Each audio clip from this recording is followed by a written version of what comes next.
Alumnos y alumnas de séptimo año C, en el video anterior habíamos visto lo que es la teoría de línea de transmisión con todos sus conceptos. Ahora vamos a ver la práctica, es decir, ejercicio aplicada a los mismos. Entonces para ello vamos a ver un ejemplo, dos ejemplos en realidad, para que vean la diferencia de cómo se calcula, sobre todo lo que son las definiciones de lo que es coeficiente de reflexión y lo que es el ROE. Bien, entonces, el ejercicio nos propone que determinemos el módulo y el argumento, módulo y ángulo, del coeficiente de reflexión y el ROE. Si nosotros sabemos que tenemos una impedancia característica de 50 ohm y una impedancia de carga de 50 más J50. Si nosotros esto lo quisiéramos graficar, nosotros tendríamos nuestro generador, nuestra impedancia del generador, o sea, nuestra ZG, nuestra BG, y tendríamos acá la línea de transmisión, y al último tendríamos la carga, que la carga sería algo así, una resistencia con un inductor.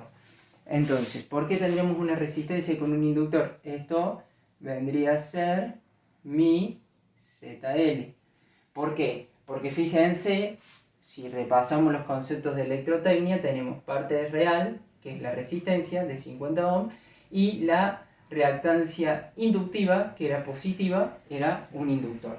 Entonces nosotros este circuito, donde la impedancia característica siempre va a ser un valor, porque está normalizado, siempre va a ser un valor con una impedancia característica de un valor real, y esta es la carga, que sí puede ser real, imaginario, la combinación de ambos. Entonces, ¿por qué les digo esto, que siempre es real? Porque eso es la impedancia característica, la impedancia propia que tiene la línea de transmisión, el cable coaxil.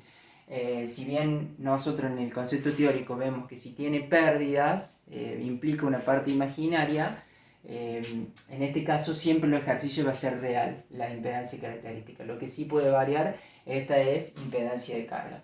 Entonces, teniendo los datos de la impedancia característica 50 ohm y la impedancia de carga 50 más J50, entonces nosotros podemos desarrollar el ejercicio. ¿Qué nos decía la fórmula del coeficiente de reflexión? Que era esta, era la relación entre la diferencia de la impedancia de carga y la impedancia característica sobre la suma de ambas. Entonces, si nosotros reemplazamos, fíjense que esto es mi impedancia de carga, ZL, 50 más J50, 50 más J50 menos la impedancia característica. Y abajo es ZL más la impedancia característica. Fíjense que acá nos queda una operación de números real imaginario. Entonces, ¿qué hacemos? Real, restamos lo real. 50 menos 50 es 0. Y la parte imaginaria no se ve afectada por nada. Entonces queda como está. Y abajo la parte real se suma, 100. Y la parte imaginaria queda como está. Ahora, este es trabajar en forma binómica. Pero me resultaba mucho más fácil trabajarlo en forma polar. Además porque se pide el módulo y el argumento del coeficiente de reflexión. Entonces, a esta parte la pasamos en forma polar. Como sabemos en esta parte, acá debemos tener en cuenta algo, no tiene parte real. Si nosotros lo fijábamos cuando graficábamos los fasores o cuando graficábamos números complejos, esta es la parte real y esta es la parte imaginaria. Entonces, fíjense, no tiene parte real, es 0, pero sí tiene una parte imaginaria. La imaginaria y los J van ubicados acá y acá ubicado el menos J. Y lo real positivo para este lado y el real negativo para este lado. En este caso cabe aclarar algo, que una parte real negativa, una resistencia negativa no existe. Entonces, por lo tanto, esta parte nunca va a ser negativa, o sea, nunca caeríamos en estos cuadrantes, sino siempre caeríamos en el lado de los cuadrantes de la derecha. Eso es un dato a tenerlo en cuenta. Ahora bien, ¿qué pasa? La real es 0, o sea, no tenemos real, o sea, esta parte real no apunta a nada. Entonces solamente tenemos una parte imaginaria positiva. Y la parte imaginaria positiva es esto, porque cae en algún punto de acá, que sería este, ¿no es cierto? Que en fasor sería este. Sería 50, el valor 50, más J50. ¿Qué ángulo describe ahí? 90 grados. Entonces eso es un ángulo de 90 grados. Por eso le pongo 50 y un ángulo de 90 grados. Ahora bien, veamos el de abajo. tenemos una parte real, esto es solamente para que se ubique, no es para graficarlo. Ahora, en este caso tenemos una parte real y una parte imaginaria, es decir, tenemos un punto en la real que va a ser 100, para que ustedes se den cuenta, y el otro 50, que será la misma altura. Entonces ya es un punto acá, entonces ya lo tendremos ubicado acá, para que se den una idea.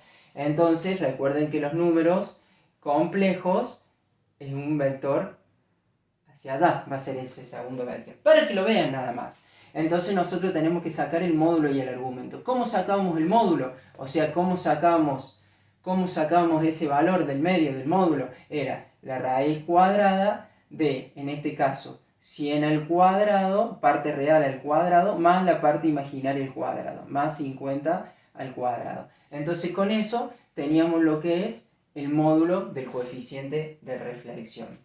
Entonces, para sacar el ángulo, lo voy a hacer acá abajo, para sacar el ángulo era la tangente menos 1 de la parte imaginaria, que en este caso es 50, sobre la parte real.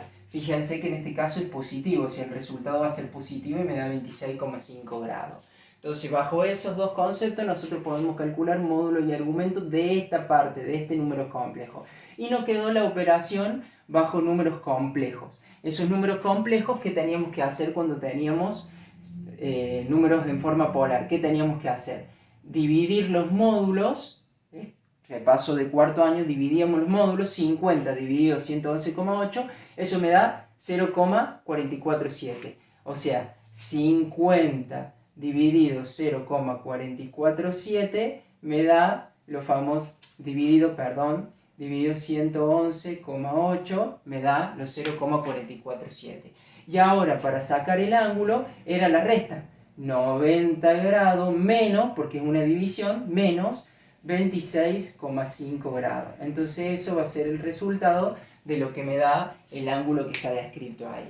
Eso nomás es para calcular, es más que todo un repaso, si ustedes ven, de electrotecnia, de cómo obtener. ¿Y qué hemos obtenido acá? Hemos tenido el módulo y el argumento o ángulo del coeficiente de reflexión. Si ustedes también recuerdan, el coeficiente de reflexión tenía que ser un número mayor, para el otro lado, mayor a 0 y menor a 1. Y efectivamente, es un número mayor a 0 y menor a 1. Eso quiere decir que está bien, está correcto calculado. Si me hubiera dado mayor a 1, está mal. Y bueno, luego nos pide el ROE. El ROE, que acá está la fórmula, que también se las dejé, es 1 más el módulo, siempre módulo porque va a ser valor positivo dividido 1 menos el módulo. Reemplazamos los valores, el que obtuvimos acá, módulo, y me das 2,61. Recuerden que el ROE es mayor a 1 y menor a infinito. O sea que los 2,61 está bien. Entonces bajo eso nosotros hemos calculado lo que es el módulo y el coeficiente de reflexión, el módulo y el argumento del coeficiente de reflexión y el valor del ROE. Ahora bien, ahora tomemos otro ejemplo. Tomemos este ejemplo, donde la impedancia característica es de 100 y donde la impedancia de carga es 100 menos J100. ¿Qué es lo que ocurre ahí a diferencia del anterior? Que en el caso de la carga, nosotros ahora tenemos una carga que va a ser, le voy a dibujar pequeña acá, este va a ser mi ZO, y acá va a ser una resistencia con un capacitor. Más. Resistencia con un capacitor. Obviamente que esto entraría en lo que es ZL. Entonces, ¿por qué un capacitor? Porque tenemos menos J, 100. Bien, ¿cómo lo calculamos? De la misma manera. Tenemos mi impedancia de carga menos 100. ¿Por qué?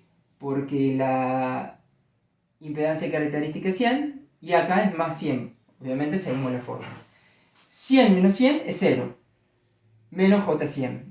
100 más 100, 200. Parte real con parte real. Parte imaginaria queda sola, menos J100.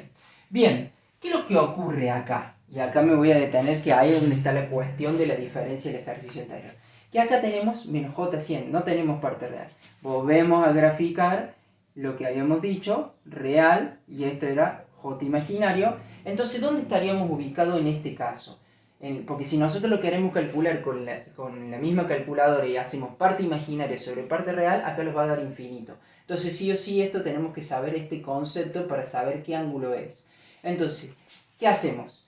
Parte real no hay parte imaginaria, que puede ser para arriba o puede ser para abajo. Y como en este caso es menos, el otro fue más, era para arriba. En este caso se va a ubicar acá, va a ser menos. Entonces el ángulo es menos 90 grados. Acuérdense que si el sentido antihorario es para qué lado, como en el caso anterior, es los grados positivos. Y si los desplazamos al revés, para abajo, es el ángulo negativo. Entonces es menos 90 grados. Por eso puse el menos 90 grados. Síntesis, cuando yo tengo una parte real 0 y tengo negativo acá, bueno, el módulo lo copia y el argumento al ser menos es menos 90. Y en este caso, al ser más, entonces es más 90. Es un dato para que lo tengan en cuenta.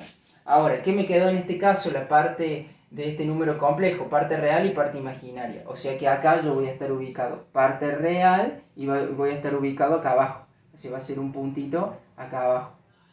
Así. Yo voy a tener que calcular ese módulo. ¿Por qué? Porque este va a ser menos 100 y esta va a ser, este puntito acá arriba va a ser 200. Entonces voy a tener que trabajar en este cuadrante. Entonces se va a ver ubicada la impedancia en ese cuadrante. Bien, esto ya está. Ahora, ¿cómo sacamos esto? Lo mismo, como sacamos acá. Raíz cuadrada de la parte real al cuadrado, en este caso 200 al cuadrado, más 100 al cuadrado, que era lo mismo. ¿Por qué les hago esto hincapié? Voy a borrar esto. ¿Por qué? Porque se toma el valor al cuadrado. Lo voy a hacer acá el cálculo. 200 al cuadrado, parte real, más la parte imaginaria. Que la parte imaginaria es menos 100 al cuadrado. Si ustedes ven, el menos 100 al cuadrado se transforma en positivo. O sea que es lo mismo que haber puesto 100 positivo. De todos modos, si quieren le ponen signo negativo, pero este resultado va a ser positivo. Entonces, esto positivo más esto positivo me da 223,60. Y ahora el ángulo, para saberlo, el ángulo es tangente a la menos 1 de parte imaginaria, que la parte imaginaria es menos 100, sobre la parte real, que es 200. Entonces, menos negativo dividido positivo me va a dar un número negativo. Y 100 dividido 200 le aplico el tangente, por supuesto que el ángulo va a ser negativo. Por eso es mi menos 26,5. Bien, una vez que ya calculé módulo y argumento de este, paso a realizar la operación en forma polar de estos números complejos. Habíamos dicho, módulos se dividen, 100 dividido 223,60 me da 0,447. Ustedes fijan, es muy similar al anterior, por no decirle lo mismo. Y acá es menos 90, menos, porque es una división, y entre paréntesis menos 26,5 grados. Eso, este se va a transformar en más, o sea que me va a quedar menos 90 grados más 26,5 grados. Y este resultado me da los famosos menos 63,5. Menos 63, porque menos 90 es más grande que el 26,5. Entonces obtuvimos módulo y el argumento. Y en este caso el argumento fue negativo. El módulo está dentro de 0 y 1. O sea que es correcto. Y luego aplicamos el ROE. Hacemos exactamente lo mismo. El módulo fue el mismo. Entonces el módulo de 0,447. O sea, lo reemplazamos y obtenemos el mismo valor. Obtenemos el mismo valor que la vez anterior. Bueno, eso es un ejemplo de lo que vamos a ver, y yo le voy a dejar una serie de ejercicios de esto, de lo que son el módulo del coeficiente de reflexión, como también calcular el ROE. No es algo muy difícil de entenderlo, solamente hay que tener en cuenta los signos y los números complejos, así que los iremos desarrollando a lo largo de este tiempito que nos queda, ya que son los últimos temas y podremos finalizar con todos los temas aprendidos.